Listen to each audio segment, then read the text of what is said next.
Good morning, friends of the channel and members of the Driven Not Hidden collective. So I'm here at Weissach UK, and earlier this morning we were filming a 997 Gen 1 buyer's guide with the team in the workshop. We're filming done. Proprietor at the business, Tom, has asked for a favour. He said, "Lee, would you mind just popping up the road and getting a book of stamps for me?" I said, "Of course I'll do that, Tom. It's the kind of thing I do." Tom then very kindly said, "Well, why don't you take a special Porsche, one of my personal cars?" So with a mini mission on our hands this morning, and I'm going to dig the cameras out and take you along for the ride.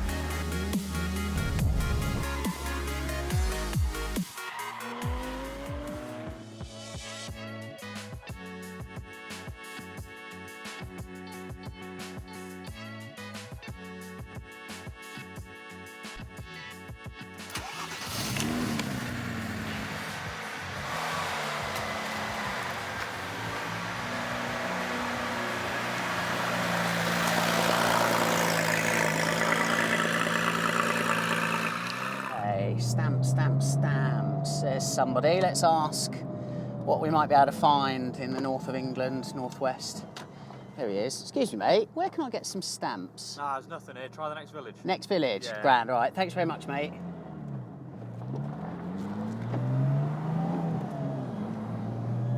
I'm sure he said North Wales. No? I just love a 997 GT3. We were talking about it on the 9 Radio podcast recently.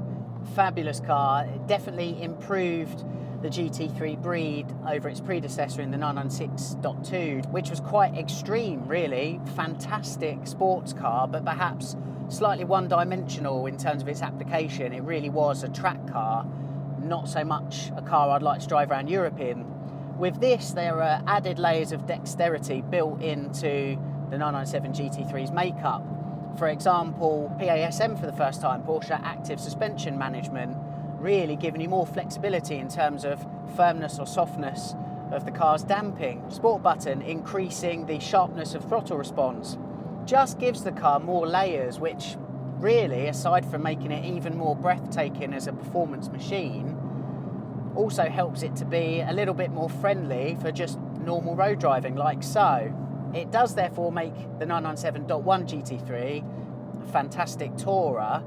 It could even, at a stretch, be a daily driver, but for a few foibles that the car has. Number one, for example, being quite firm damping. That PASM suspension was quite primitive, really, as the first application of it. Then there's that really deep front chin, which really makes that a throwaway item. You will go through a few of those, unfortunately, as an owner. It wasn't until the successor of this car, the 997.2, where Porsche decided to offer front axle lift, which these days is a pretty much ubiquitous option for those speccing new GT3s. But what if you could manage those foibles that could enable you to drive a brilliantly engaging sports car like this GT3 more often, maybe even every day? Well, that's exactly why Tom has given me this car, because, as I mentioned earlier on in the video, it's his own personal car. He does use it near daily, which explains the Michelin Pilot 4S's wrapped around the 5-lug wheels on this, rather than Cup 2s, which I'm really pleased about, because it is a little bit damp out there today. There's a couple of other modifications to this car as well, which I'm keen to explore in today's video, and we shall do so while finding some stamps.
So, a little break from driving while we try and find a post office. Let's just talk through the details on this car and why the guys at Weissach have tuned it as so. Well, let's start with that latter question first.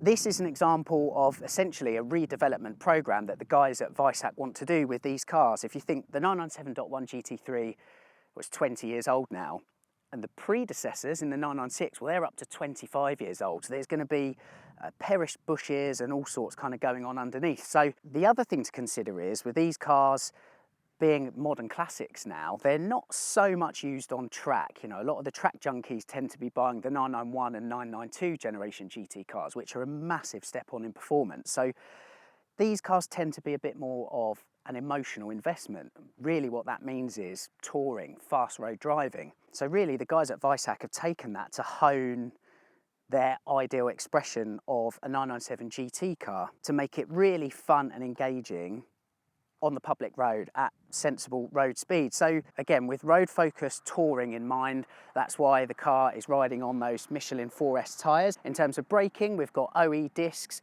with Techstar pads, which again is a really nice road setup, although you can go down the route of surface transforms. 5mm spacers on the front just to increase the track width. At the rear, meanwhile, a GT2 anti-roll bar has been fitted. The car is sitting ever so slightly lower than stock, and there's slightly more camber front and rear, not to the point though of it being too aggressive. Hopefully you've heard on the video by now the soundtrack of this car. It isn't stock, there's a JCR silencer. To be honest, really good balance, not drony at all at lower RPMs. Really it's above 4,000 RPM when you really start to unlock the shrill of that Metzger sound. Talk about the colour as well, because hopefully some connoisseurs among you may be thinking, is that an amethyst colour I see?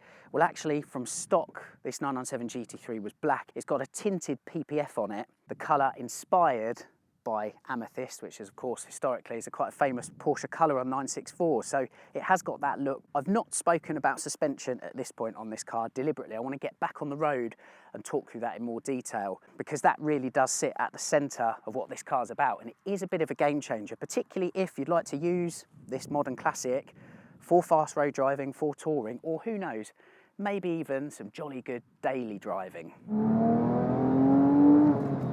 Beautiful. Oh, I just love 997s.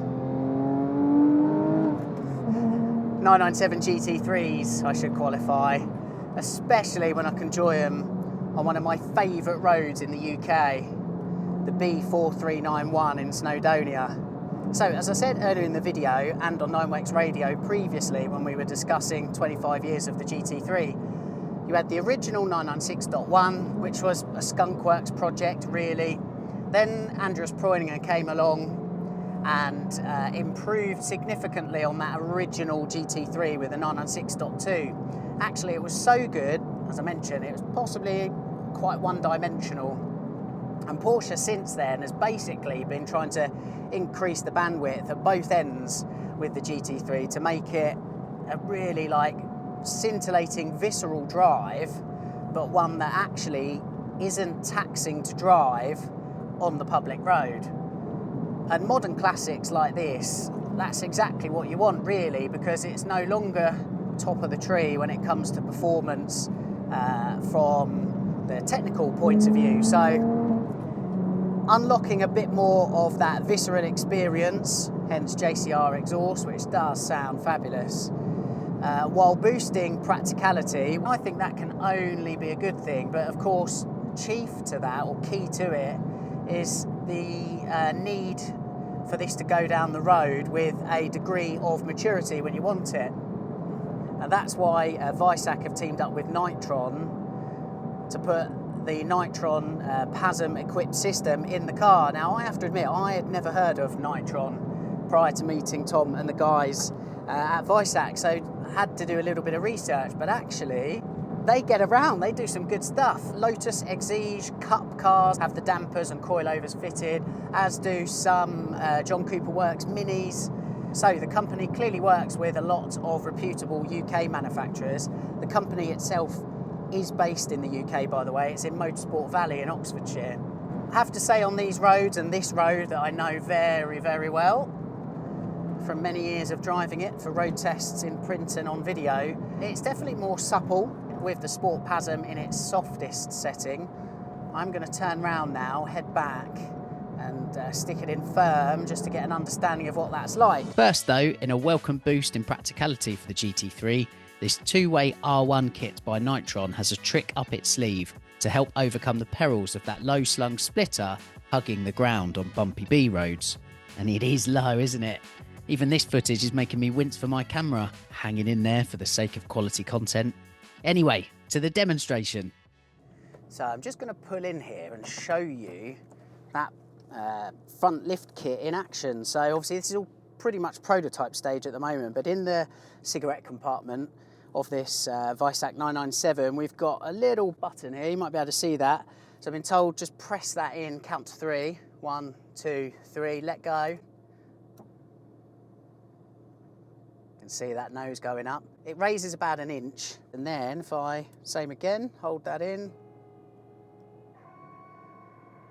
and back down literally in like 3 or 4 seconds.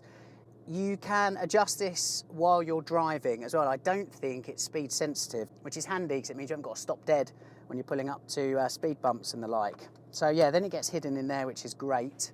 Nice and neat. Let's get on. That sun isn't going to be in my eye the whole time.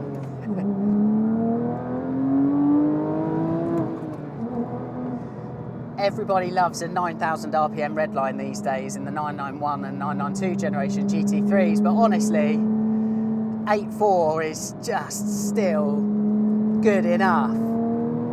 Amazing throttle response on these cars. I really do forget how good they are, and then I drive one and I'm reminded all over again, but for just tractability on the road and big engagement, oh, it's just brilliant, absolutely brilliant.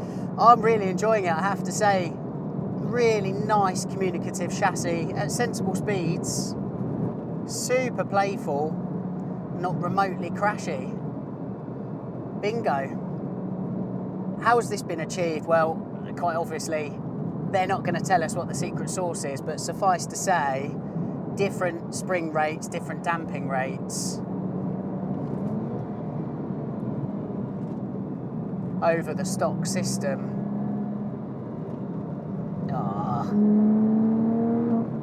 That and PS4s, which is such a fantastic tyre. This is just such a great combo.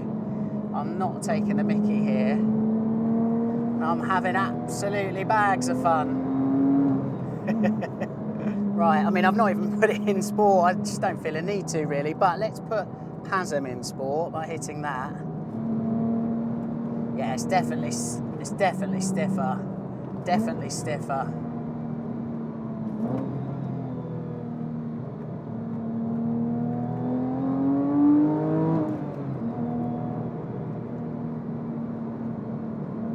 Yeah, much less body roll, much less, noticeably so.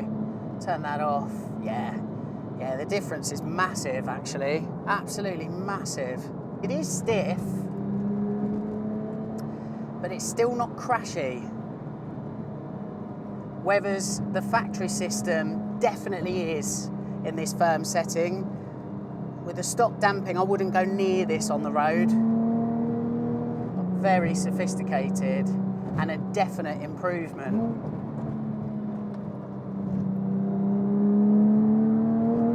Yes, that is very, very good. There we are then. That was an absolutely first-class day pedalling this thing round Snowdonia. The 997.1 GT3 is such a fabulous 911. Historically, it's had foibles, including like that utterly chewable front lip. As an owner, you will go through a lot of those, as many owners previously have. It was this car's successor, as I said, in the 997.2, that brought along that front axle lift, which was a game changer. And it's thanks to the wonders of modern technology that we're able to then install that on modern classics like the 997.1 without interrupting its original essence. I've also enjoyed getting to know the Nitron suspension today. I'd actually like a little bit more time with it. It is an improvement on the original factory kit. Of course it is. That car's 20 years old now.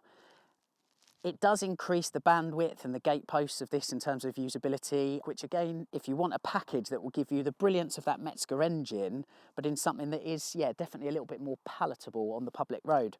So look, an absolutely first-class car then. I really like what Weissach is doing with its programme of reinvigoration, making these cars absolutely pinpoint perfect for the next 20 years of driving, which, let's be honest, is probably going to be more suited to the public road than the track, because subsequent GT products are just faster and technically better. So it's definitely a 911 with future road thrills in mind.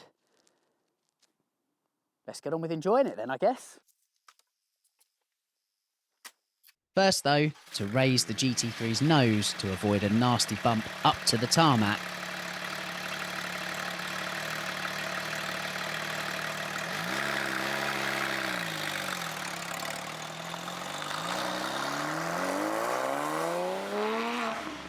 Before leaving Wales, headed back to England and the Weissach UK premises.